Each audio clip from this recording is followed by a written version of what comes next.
Hello everyone. তো সবাই কেমন আছো? এইটা আমার চ্যানেলের ফার্স্ট ভিডিও, রান্নার ফার্স্ট একটা ভিডিও।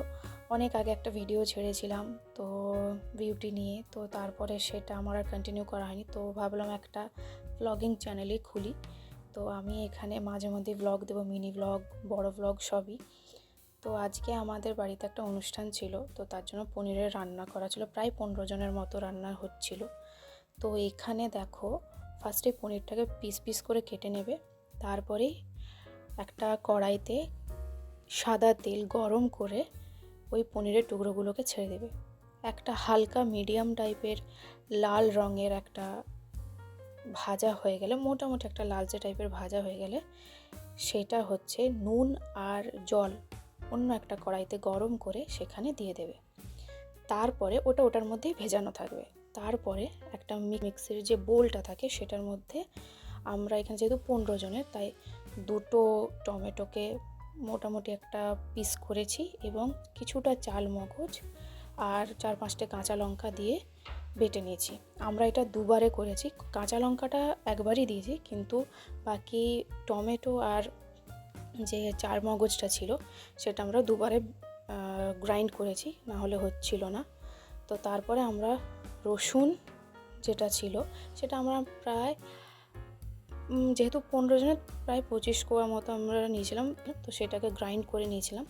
তারপরে ওই সাদা তেলেই যেটাতে পনির ভেজেছিলাম ওটাতেই হচ্ছে একটু হলুদ গুঁড়ো দিয়েছি, তারপরে রসুনের বাটাটা দিয়েছি, আর তারপরে একটু কাশ্মীরি লাল লঙ্কার গুঁড়ো।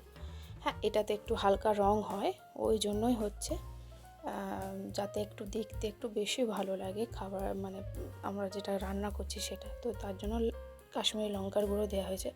তারপরে ওটা কিছুক্ষণ ভাজা হয়ে গেলে, হালকা একটু ভাজা হয়ে গেলে, আমরা তার মধ্যে দিয়ে দেব ওই টমেটো, কাঁচা লঙ্কা, চাল মগজের বাটাটা দেওয়ার পরে আমাদেরকে এখানে কন্টিনিউয়াসলি ওটাকে নাড়িয়ে যেতে হবে।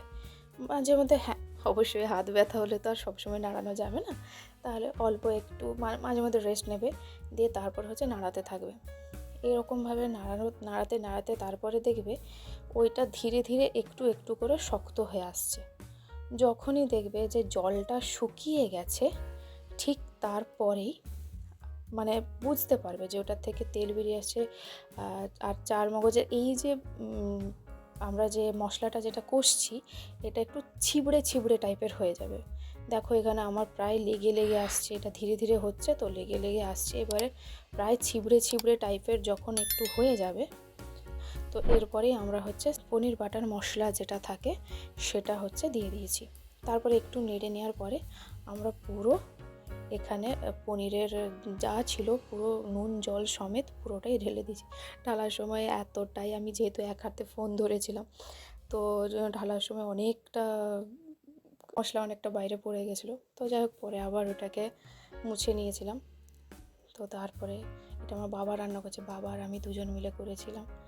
দিয়ে তারপরে হচ্ছে ওইখানে একটু ফুটে গেলেই তারপরে গরম মশলা দিয়ে দিয়েছি, তারপরে হচ্ছে ঘি দিয়ে দিয়েছি, আর নুন চিনি এগুলো অ্যাডজাস্ট করে দিয়ে দেবে। আর তারপরে কেশরি মেথি একটু হাতে ক্রাশ করে দিয়ে দিয়েছি। চিনি নুন এগুলো নিজেদের আন্দাজ মতো দেবে।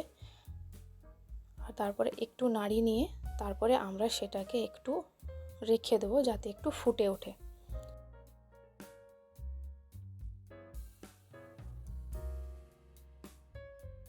ফুটে ওঠার পরই আমরা সেটাকে এরপরে নামিয়ে নেব।